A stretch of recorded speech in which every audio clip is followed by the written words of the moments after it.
before there was a single electric refrigerator anywhere on Earth. Before mechanical refrigeration existed at all, a Boston merchant named Frederick Tudor built a fortune on the most unlikely cargo you can imagine. He sold ice. He cut it from the frozen ponds of New England in the dead of winter, packed it in sawdust, loaded it onto sailing ships, and carried it across the oceans to places that had never seen ice in their lives, to the islands of the Caribbean, to the steaming ports of the American South, and, most astonishing of all the way to Calcutta in India, 16,000 miles and 4 months away around the bottom of the world. And when that ship reached India, 100 tons of New England pond ice was still frozen solid in the hold. People laughed at Frederick Tudor when he started. They called it a slippery speculation. He lost money for years and spent time in debtor's prison, and he ended up the Ice King, the man who sold the New England winter to the tropics. I have been reading the history of the great ice trade, and this is one of those rare stories where the record keeps both of the men who matter, the dreamer who built the trade and the inventor who made it possible. So let me give you both. The first is Frederick Tudor himself, born in Boston in 1783. As a young man, he became fixed on an idea that everyone around him thought was absurd. New England had something it considered worthless, something it had in vast quantities every winter and simply threw away, which was ice. Ponds froze solid, and in the spring they melted, and nobody thought anything of it. And far to the south, in the hot countries, people were suffering and dying in the heat and had no way to cool anything, no way to keep food, no way to bring down a fever, cold drink in summer. Tudor looked at the worthless ice of Massachusetts and the desperate heat of the tropics, and saw where no one else did, one could be carried to the other. The ice that New England threw away could be wealth. If only you could get it there before it melted. If was the whole problem, and it would take him the better part of 20 years to truly solve it. The second name is Nathaniel Wyeth. Wyeth was Tudor's foreman at Fresh Pond in Cambridge in the 1820s, the man in charge of actually getting the ice off the pond, and he turned out to be a mechanical genius. The early way of harvesting ice was a chaotic, wasteful business of men hacking at the frozen surface with axes and saws, producing rough, uneven chunks that were hard to pack and quick to melt. Around 1825, Wyeth invented the device that changed everything: a horse-drawn ice cutter, an ice plow, turned ice harvesting from a chaotic chop into an industry. Wyeth, by the way, is one of those Americans who could not sit still. After he had revolutionized the ice trade, he went off and became a famous explorer of the Oregon Trail, leading expeditions across the continent and founding a fort out in what is now Idaho before coming back home to Massachusetts. But it is his ice plow that concerns us, because without it the great trade could never have grown. That detail about Wyeth is too good to pass over quickly. The same practical mind that perfected the ice plow grew restless. In the 1830s, Nathaniel Wyeth organized and led overland expeditions clear across the continent to the Oregon country, thousands of miles through the wilderness, years before the great migrations that would follow the Oregon Trail. He founded a trading post called Fort Hall in what is now Idaho, an important waypoint on the route west, before he sold out and came home to the ice business and to Cambridge. It is a very American kind of life. The man who built the tool that let New England sell its winter to India also helped open the road to the Pacific, and is remembered, when he is remembered at all, for the exploring and not for the ice. But it was the ice plow that quietly changed an industry. These two men are our anchors: Tudor, who dreamed of selling winter, and Wyeth, who built the tool that made it possible. If you care about the men who built this country with their hands and their ideas, the workers and tinkerers nobody ever wrote a book about, please subscribe to Global Old History right now. Hit the button. Come back. Let me take you back to the beginning, to the year 1806, when the whole thing looked like the folly of a young fool. Frederick Tudor, 23 years old, loaded a brig called the Favorite with ice cut from his family's farm and sent it off to the Caribbean island of Martinique, convinced he would make a fortune selling coal to the tropics. The newspapers of Boston had a wonderful time at his expense. One of them reported the sailing of the ship with the line that has come down to us, that they hoped this would not prove a slippery speculation. And in the short run, the mockers were right. The venture was a disaster. There were no ice houses on Martinique to store the ice when it arrived. The islanders did not know what to do with it, and a great deal of it simply melted on the dock. Tudor lost about $4,500 on his first attempt, a serious sum, and it was only the beginning of his troubles. For years he poured money he did not have into the idea, learning by hard experience, and the debts mounted until he was hounded by the sheriffs and spent time in debtor's prison. By every sensible measure, ice business was a way to lose a fortune, not make one. The early years very nearly destroyed him, and they make his eventual success all the more remarkable. Tudor came from a respectable Boston family. His obsession with ice was treated by most of them as a kind of madness, and for the better part of 2 decades it looked as though they were right. He borrowed and lost, chasing the idea through failure after failure. Ships sailed late and the ice melted, markets did not appear, partners backed out. He kept diaries through these years, and they record a man swinging between grand confidence and despair, certain he was right and unable to prove it. At his lowest he was in and out of debtor's prison and dodging the sheriffs who came for his debts. Most men would have quit a dozen times over. Tudor simply would not, and in the long run that refusal to quit more than any single clever idea is what made him the Ice King. Out to born the problem. But Tudor was stubborn in the way these men so often are, and he slowly, painfully solved the problems one by one. The first was melting, and the answer turned out to be insulation. Tudor and the men around him learned that sawdust, waste of New England's sawmills, was a superb insulator, and that ice packed in sawdust in a well-built ice house would keep through the summer, surprisingly little loss. That single discovery, ice packed in sawdust, is the quiet key to the entire trade. He and his men worked out the whole science of keeping ice through trial and error. The ice houses themselves became careful pieces of engineering, with double walls and a packing of sawdust between them, raised off the ground for drainage, designed so that the cold of the great packed mass of ice would preserve itself. Sawdust, the worthless waste of the lumber mills, turned out to be nearly ideal, cheap and abundant, and an excellent insulator, and it was hauled down from the sawmills of Maine by the shipload to pack around the blocks. Well-built ice house could hold tens of thousands of tons of ice through an entire summer and lose only a fraction of it. Once you could store the ice reliably and ship it insulated, the melting that had ruined Tudor's first ventures became a manageable cost rather than a fatal flaw. The humble combination of a double-walled shed and a pile of sawdust is what turned a doomed gamble into a durable business. The second problem was the market. People in hot climates did not know they wanted ice because they had never had it. So Tudor did something shrewd. He taught them. He would arrive in a southern city and give ice away, show the bartenders how to make a cold drink, show the households how to keep their food, show the doctors how to bring down a fever, until the people who had lived their whole lives in the heat could no longer imagine going back to life without ice. He created the demand he then supplied. It is one of the first great examples of a man building an entire market out of nothing but a need people did not yet know they had. And it is worth knowing that the biggest market in the end was not exotic India at all, but the American South.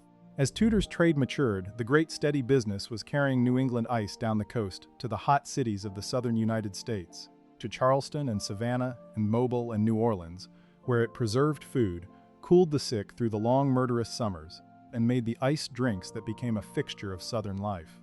A whole way of living in the heat grew up around dependable ice, and that way of living was supplied for decades by ships full of frozen New England pond water. The South could not make its own cold, so it bought the North's winter year after year by the shipload. The ice trade quietly tied the hot half of the country to the cold half in a way we almost never think about now. Now let me show you the machine that turned Tudor's stubborn idea into a giant industry. Join me at the boss tier while I do for $4.99 a month. Loyalty badge, custom emoji, early access 24 hours before public, members-only polls. Link in the description. Now back to the ice. The bottleneck, once the storing and the selling were solved, harvest itself. As long as ice had to be hacked out of the pond by hand with axes and saws in rough, uneven blocks, would always be slow and wasteful and expensive. And the chunks would not pack tightly, which meant they melted faster. Nathaniel Wyeth's horse-drawn ice cutter solved all of that at a stroke. Picture a kind of plow. Instead of a single blade, it had a row of iron-cutting teeth, each one set slightly deeper than the one before. A horse would draw it across the frozen surface of the pond, and the teeth would score a straight, deep groove. Then you would do it again alongside, again scoring the whole pond into a grid of parallel lines, and then crossways. The entire surface was marked out into a checkerboard of uniform squares, each groove cut most of the way through the ice. After that, the men only had to break or saw along the scored lines, and the ice came free in neat, identical, rectangular blocks. The blocks were uniform. They packed together tightly, with almost no wasted space and very little melting. Wyeth's plow tripled the amount of ice a crew could harvest, and by the estimates of the trade it cut the cost of the ice from around 30 cents a ton down to about 10. It was the difference between a curiosity and an industry. After Wyeth, the great ponds of New England could be turned into ice on a truly enormous scale, and the harvest, with Wyeth's tools, became one of the great spectacles of the New England winter. When the ice on a pond reached the right thickness, the crews came out and horses together on the frozen surface. First, the horse-drawn plows scored the grid. The men sawed and broke the blocks free along the lines, opening up channels of black water across the white pond. Using long poles and hooks, they floated the heavy blocks along these channels to the shore, where ramps and conveyors, often horse-powered, hauled the dripping blocks up out of the water and into the great ice houses, where they were stacked and buried in sawdust to wait out the warm months. It was cold, hard, dangerous work. A man or a horse could break through the cut ice into the freezing water in an instant, and the blocks themselves were heavy and treacherous to handle. But it was also, by the accounts, a strangely festive thing. Whole crews working the bright winter pond together, turning the worthless frozen water into the cargo that would be worth a fortune in the heat half a world away. The work had its own tools and its own language. There were the great ice saws, longer than a man, for cutting the blocks free, and breaking bars to split them along the scored lines, and long-handled hooks and pike poles for floating the blocks down the channels of open water, tongs and grapples for hauling them. Men learned to read the ice, to know when it was thick enough to bear a horse, and when a dark patch meant danger there was. A man who slipped into one of the channels of black water between the floating blocks could be swept under the ice and lost, and horses broke through and drowned. Working a winter pond was bitter, numbing labor, the men soaked and freezing, blocks heavy and unforgiving. It was the kind of seasonal work that fell, as so much of the hardest American labor did, largely to immigrants, Irish above all, who took the cold and the danger for the winter wages. The cheerful crews on the bright pond were doing one of the harder and colder jobs the whole year had to offer, and it was as a race always, the calendar. The ice could only be cut when the pond was frozen hard, a window of a few weeks deep in winter, and the whole year's supply, enough to last through the long, hot months, and to fill the holds of ships bound for the tropics, had to be taken in that short, cold season. So when the freeze came on hard, the crews worked at a furious pace, dawn to dark, to fill the ice houses before any thaw could ruin the harvest. A warm winter was a catastrophe, a year the ice came thin or did not come at all and there was nothing to sell. The men were, in the most literal way, harvesting the weather, gathering a crop that only the cold could grow and only speed could save. And like any harvest, it came all at once or not at all. We even have a famous witness to it. In the winter of 1846 and 47, while he was living in his cabin at Walden Pond, Henry David Thoreau watched a crew of about 100 men, mostly Irish laborers, come out from Cambridge day after day to harvest the ice off Walden. He wrote about them in his book, A Little Amazed, calling them a merry race, and he reflected on the strange thought that the pure water of his quiet pond would be carried away to far-off ports, that, as he put it, sweltering inhabitants of distant cities would drink it as well. The ice of Walden Pond, the very water Thoreau made famous, went out into the world to cool the drinks of Charleston and New Orleans, and by some accounts, Madras and Bombay and Calcutta. That is the reach this trade had. A philosopher's pond in Massachusetts cooling a glass in India. Thoreau saw something deeper in it too. He saw something deeper in most things. He reflected that the pure water of Walden, mingling now with the waters of the world, would be drunk by people he would never meet in lands he would never see. And he imagined his Walden water somehow meeting the sacred water of the Ganges.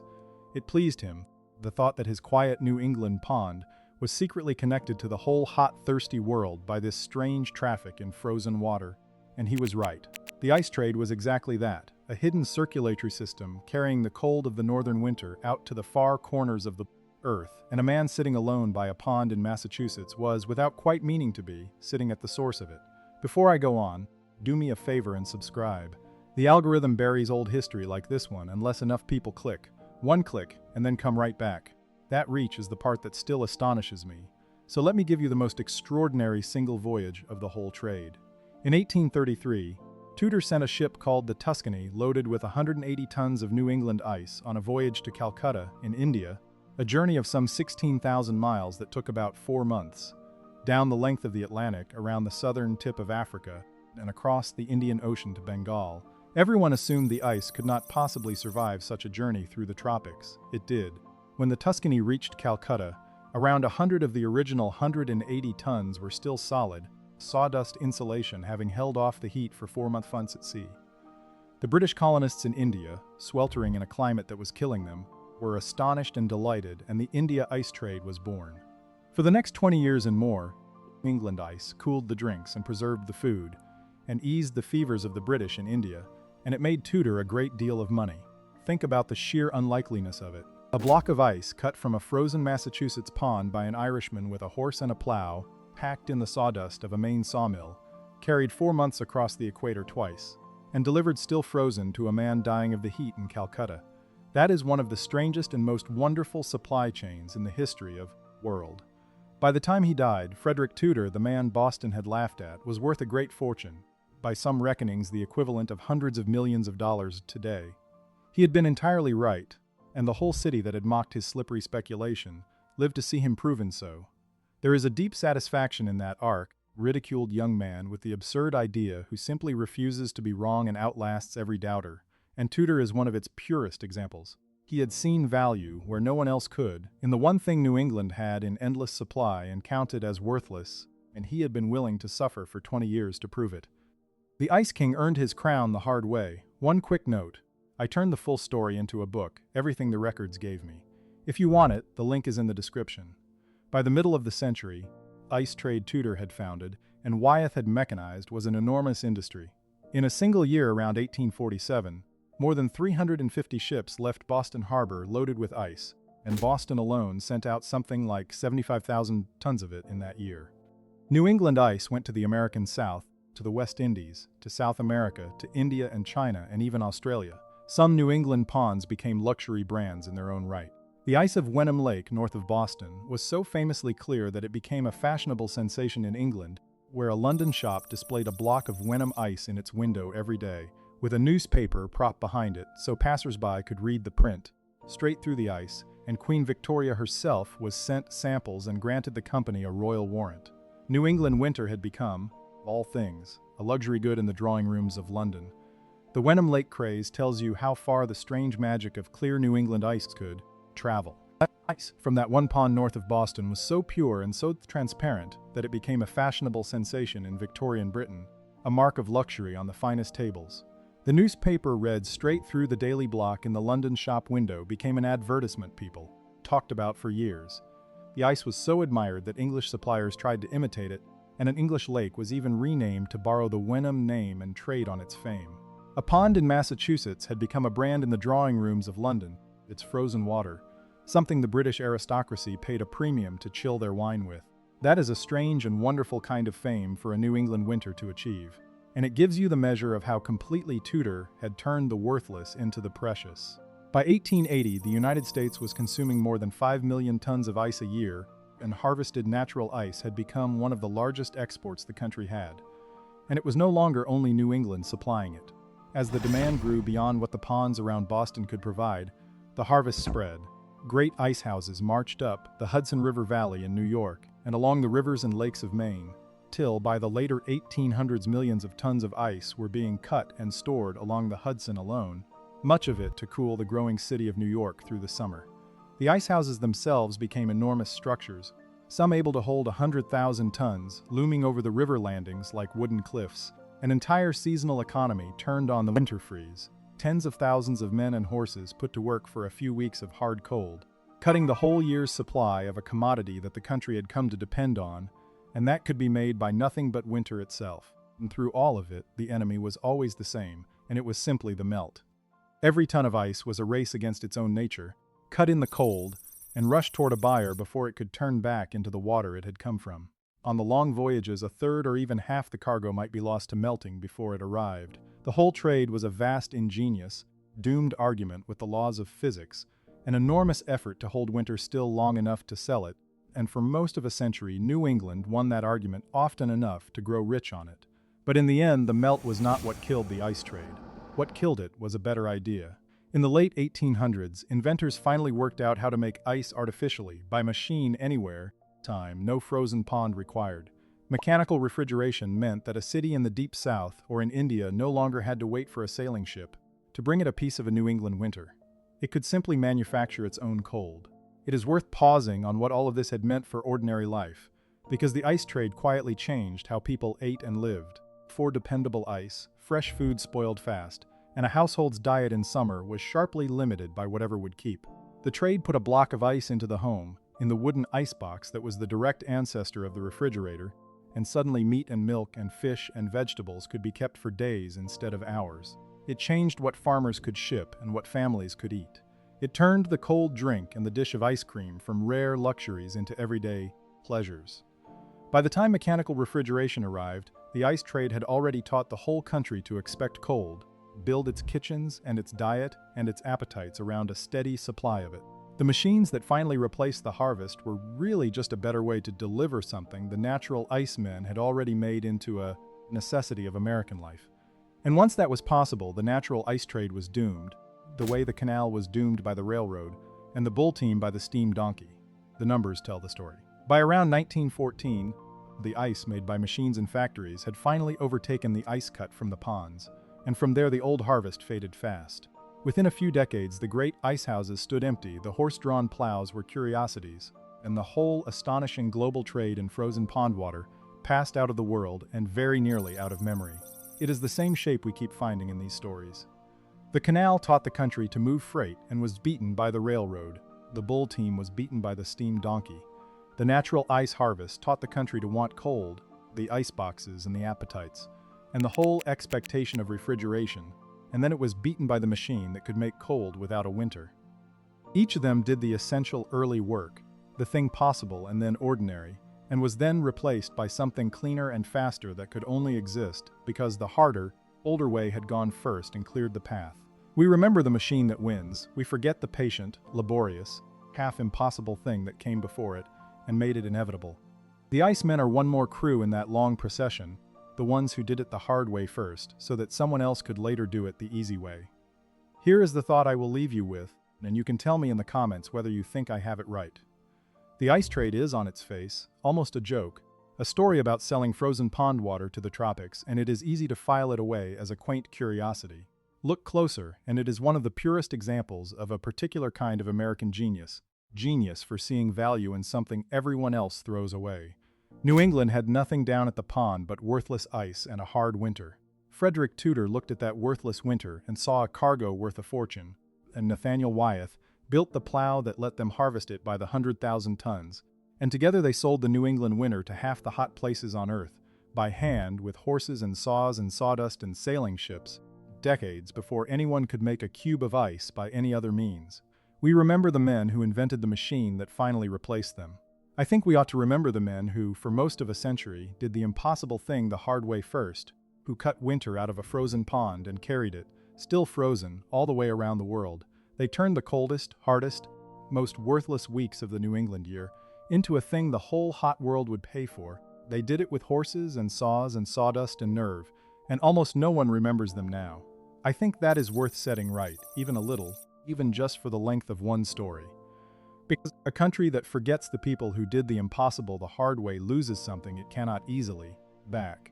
There is a humility to the whole thing that I find moving. The men of the ice trade did not leave a bridge or a tower behind them. The entire product was designed to vanish, to melt into a glass of water in a hot country and be gone. A monument anywhere to a ton of ice. And yet for most of a century they performed a quiet miracle every single day, holding the cold of a New England winter intact across oceans and equators by nothing more than sawdust and timber and careful packing and speed. It is one of the great forgotten industries of the country, an empire built on the one thing nobody had thought was worth anything at all, frozen water of a winter pond, and then it dissolved, fittingly, the moment something better came along, leaving behind only the empty ice houses and the memory of horses on a frozen pond. The genius was never really in the ice, it was in the seeing, in the ability to look at a frozen pond that everyone else called worthless and recognize a cargo worth carrying around the world. One more thing, if you want to be part of the inner circle on this channel, join Final Boss for $9.99 a month. Public shoutout in upcoming videos, members-only investigations, plus everything from boss tier. Link in description. See you in the next one.